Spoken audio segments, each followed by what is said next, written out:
nongeye kuguha ikaze mwene data kugira ngo tukomeze n'ikiganiro cyacu kumenya Imana.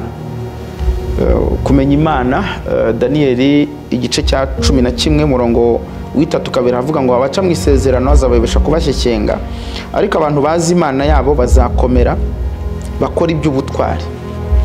Nagira ngo turebe kumenya Imana bituma umuntu akora iby'ubutwari. Kugira ngo umuntu akora iby'ubutwari abiheshejwe nuko azi Imana. Buriya ibintu byose by'ubutwari byumvikana ko ari ibikorwa by'umwihariko bidashoborwa n'abantu bose. Umuntu rero wakora iby'ubutwari, wakora ibintu bitashoborwa n'abandi bose, agahinduka intwari abiheshejwe no kumenya Imana, agomba kurangwa n'ikintu gikurikira. Ikintu cy'ingenzi, buriya abantu benshi bavuga ko bazi Imana yabo, ariko imirimo bakora ikabihakana. Abantu benshi bavuga ko bazi Imana yabo, ariko imirimo bakora ikabihakana.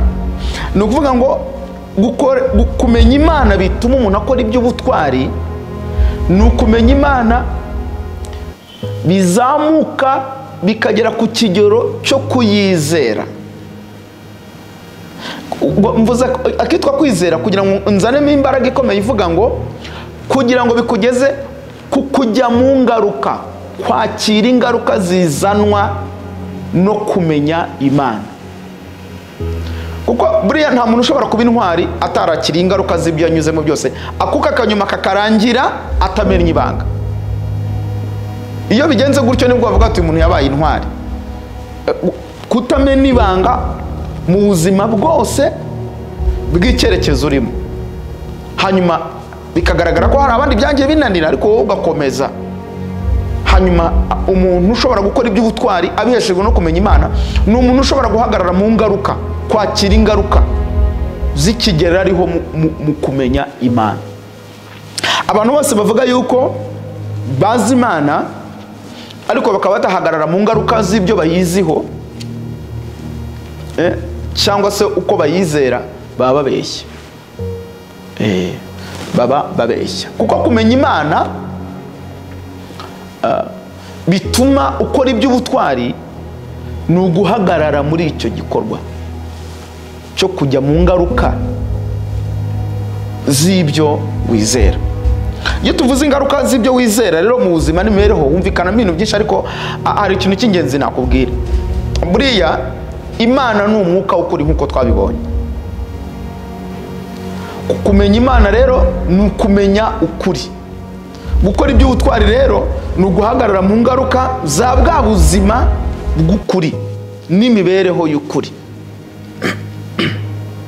Iby'ubutwari mu buzima n'imibereho, iby'ubutwari mu itorero, iby'ubutwari mu muryango, iby'ubutwari muri sosiyete ubamo, iby'ubutwari ni ibikorwa byose bidashoborwa n'abantu bose, kandi bifite ingaruka ziri ku kigero cyo hejuru, ikigero gisozwa n'urupfu.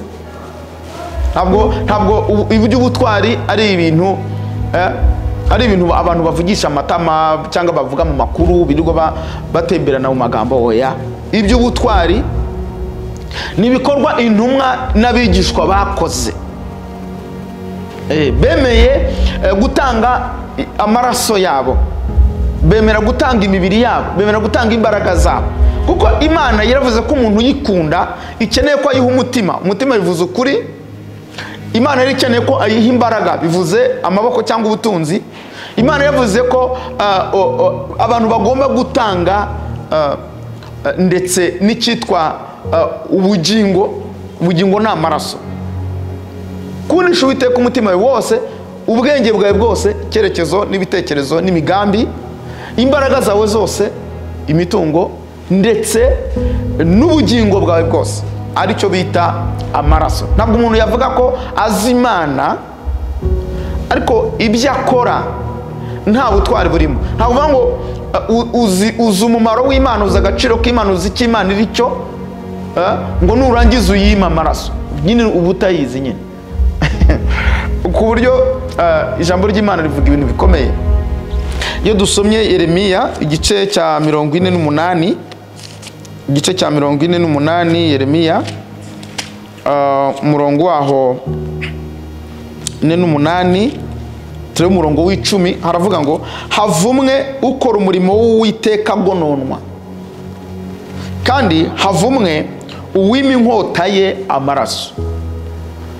Nuko ngo iyo umuntu abayeho avuga ko azi Imana ariko ataye inkota y'Uwiteka amaraso, akora umurimo w'Imana agononwa, ababeshya, ububeshya rwose. Wo kumenya Imana bituma umuntu akora ibintu by'ubutwari, ni ukugera ku kigero ujya mu ngaruka z'inyungu z'Imana. Ngo inyungu z'Imana ukakira ingaruka zo, kuko hano turi mu isi. Havumwe umuntu ukora umurimo w'Iteka agononwa, kandi havumwe umuntu ukora udaha inkota ye amaraso. Mbonye abantu benshi muri iki gihe bakora ibintu bigaragaza ko batazi Imana, aho umuntu ashobora kujya mu materaniro arimo kwigisha abantu cyangwa guhanurira abantu, ariko nta maximize icyo Imana ikeneye ku bantu, ahubwo akamaximiza akagera ku ntego y'icyo akeneye kuruta icyo Imana ikeneye. Niba uri mu materaniro, niba uyoboye, niba ushumbye, niba wigisha, niba uhanura, niba uri umuntu koko uri umuntu w'Imana ukabuza Imana, niki cyatuma uhagarara kuri stage ntuhe inkota y'Uwiteka amaraso, ahubwo akaba ari iyawe amaraso? Niki cyatuma ukora umurimo w'Uwiteka ugononwa, utamuhereza ibyo agomba kwakira? Niba uyoboye abantu ntubageze ku gakiza, utageze abantu ku gakiza. Iyo umuntu azi Imana, ukorera Imana nyine nk'uyizi. Kumenya Imana bituma umuntu ashobora gukora ibikorwa by'ubutwari, ni ukubasha kujya mu ngaruka ziri ku kigero cy'inyungu Imana ifite mu byo urimo kugira gute, mu byo urimo gukora. Aha rero mwene data, najya kumbwira ngo ntabwo ushobora kuzakomera, ntabwo ushobora kuzatera imbere, ntabwo ushobora kuzabona umugisha w'Imana ibyo ukora ari ubugwari, ibyo ukora ari ubugwari. Kandi reka nkubwire, buryo uko mu rusyo akoma n'ingasi. Nagira ngo nkubwire ngo wima inkota y'Uwiteka amaraso. Hari umwe wavuze ati ariko aho kugira ngo mbimbwa imyaka 100 nabintara umunsi umwe. Kuko ikigero abantu benshi bariho muri iki gihe bigaragara ko batazi Imana. Umuntu uzi Imana, uzi icyo Imana iri cyo, ntabwo aceba. Imigani 25 murongo 26, ijambo ry'Imana rivuga ngo umukiranutsi wiyoroshya imbere y'abanyabyaha ameze nk'iriba ritobamye n'isoko yandujwe. Iyo uzi Imana, ukamenya ko Imana yaguhaye agakiza, ukamenya ko Imana yaguhaye ubugingo, ukamenya ko Imana yaguhaye ubuzima, ukamenya ko Imana yaguhaye icyerekezo, hakaba hari ibintu by'Imana uzi ufite, ukaba urebera Imana mu biboneka n'ibitaboneka, ukaba uzi Imana ku kigero cyo kuyizera, ntabwo ugomba guceba ngo uhinduke iriba ritobamye n'isoko yandujwe. Ugomba guhagarara n'Imana, ugomba guha Imana inkota yayo ukayihereza amaraso, ugomba gukora umurimo w'Iteka utagononwa. Ugomba gukorera Imana ku kigero gihagije, kwemera kujya mu ngaruka z'inyungu zivuga butumwa z'umuhamagaro, ingaruka z'ukuri. Abantu benshi bakanye Imana ku rwego rw'ubuzima n'imibereho, no gutinyisha amaboko yabo, gutinyisha ubutunzi bwabo, gutinyisha umutima ukuri abantu baraguhishe. Ariko Imana yari yasabye abantu ko bayikundisha umutima wose, ukuri n'imigambi y'umuntu ikaba mu gukorera Imana. Imana yari yasabye umuntu ko ayikundisha imbaraga ze zose, nkuko nabivuze. Ubutunzi nibyo ufite byose. Muri mbye yaravuze ngo ibyo ntunze nanjye ubwanjye nibyo uwo mucunguzi. Noneho abanyamadini bo barantangaje cyane. Babonye abantu batari ku kigero cyo kubaha cyangwa se gutanga ibyo batunze no kwitanga ubwabo, bashyiraho bimwe mu bikangisho cyangwa se amayeri atuma bashobora gutanga. Ariko Petero Yesu amusigira itorero, ntabwo yigeze ashyiraho ibiseke, nta n'umuntu yigeze asaba ko ari butange, kuko abantu bazaga bitanze ubwabo, bari bafite inyigisho n'imyizerere yo kumenya Imana. Haleluya, bizera Yesu, bamuzi neza. Umuntu akaza yemera no gupfa, hanyuma n'ibyo byose akabizana, kuko ngo basangiraga ibyabo. Imana ishimwe cyane. Ariko muri iki gihe kuko abantu bitanga, umuririmbyi wa 80 yaravuze ngo mwabitanga igicuri imwe, aravuga ngo muyobe umusaraba, yaravuze ngo turababwira turira yuko mwabaza Yesu. Harimo igitero gikomeye kivuga ngo mwabavuga inkuru mbi Isiyoni, ibyo mwita amananiza bishobokera uwizeye.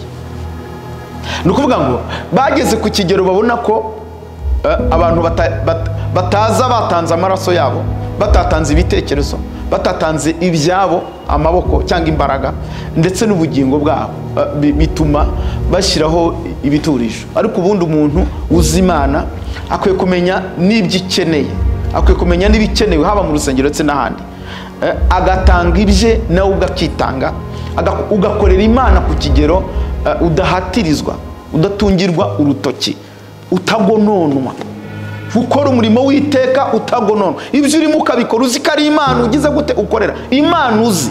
Rega iyo umuntu azi Imana ubundi arakomera, kuko ushobora kugira mu bigeragezo, mu bibazo bikomeye, ariko ukavuga ngo njyewe nzi Imana. Bakakubaza niki gituma udafatanya natwe muri aya manyanga? Nzi Imana, nzi ko ishobora byose, nzi ko iri hejuru ya byose, nzi ko ibera hose icyarimwe, nzi ko yumva, nzi ko ireba hose, ntawe nakwihisha Imana. Ukagaragaza ko ugize gute uzi Imana kandi uyizi ku kigero cy'ubuzima bw'ukuri.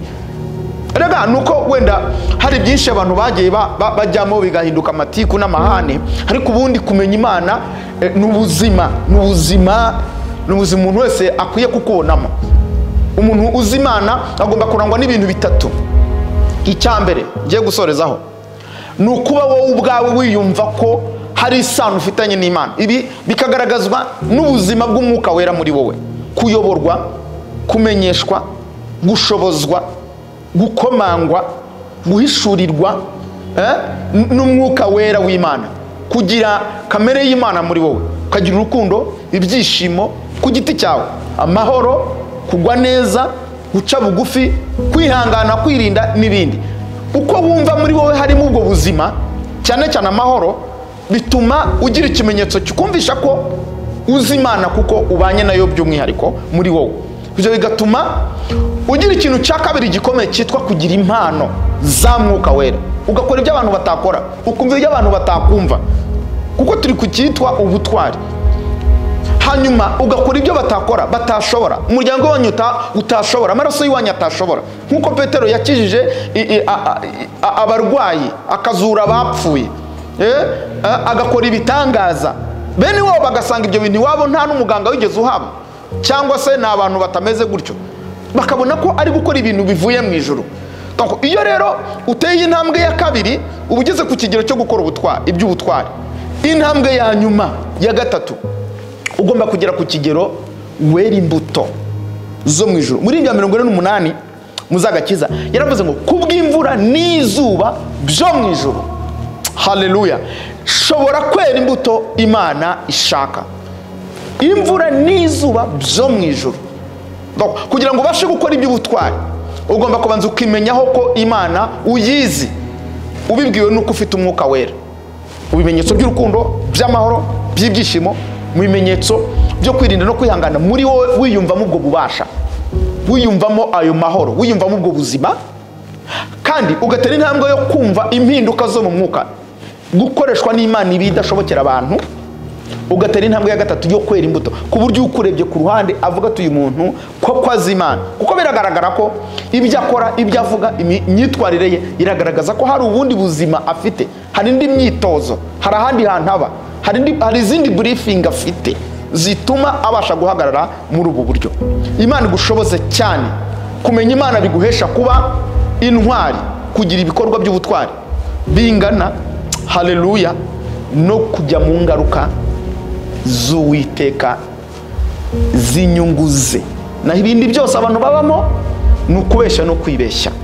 Igihe rero kirageze kugira ngo ibyo dukora n'ibyo tuvuga, imyitwarire yacu n'imitekerereze yacu n'imbere muri twe bigaragare ko tuzi Imana, hanyuma Imana ibone inkota yayo y'Uwiteka, ibona amaraso, kandi dukora umurimo w'Imana bizaduhesha ubugingo buhoraho. Ngaya amagambo narifite muri aka kanya ku cyitwa kumenya Imana bitera ubutwari. Urakoze Yesu ko ubanye nanjye muri iri jambo, sengeye mwene data warunkurikiye kugira ngo nawe abone umugisha w'Imana. Iby'Imana ishaka aba ari byo bibaho, kandi Imana ishimwe cyane. Uduhe kuba intwari, uduhe kuba intwari, tuzasoza urugendo tutamenye ibanga ry'agakiza. Umuntu wese bizagaragare ko yari azi Imana koko kubwo kwibanda kwibanga, yego, hanyuma tugasoza urugendo tudasebeje izina ryawe, bikagaragara neza ko tuzi Imana mu buzima n'imibereho, mu isoko, mu muryango, mu gihugu, muri sosiyete muri rusange, bikaboneka ko tuzi Imana. Kuko abantu muri rusange bazaturebera ku mpano n'imbuto, ariko n'amahoro dufite nayo tuzayatangariza abantu. Ibyo bizadutera ibikorwa by'ubutwari, kuko tugiye gukora ibyo abandi batakora, tugiye guhagarara abandi batahagarara, ariko twakiriye izi ngaruka, dushoboze kwakira ingaruka z'umumaro udufitemo. Kandi ubwo ugenderera mwene data, nanjye ntusige gukora kwiza kw'Imana kubane natwe.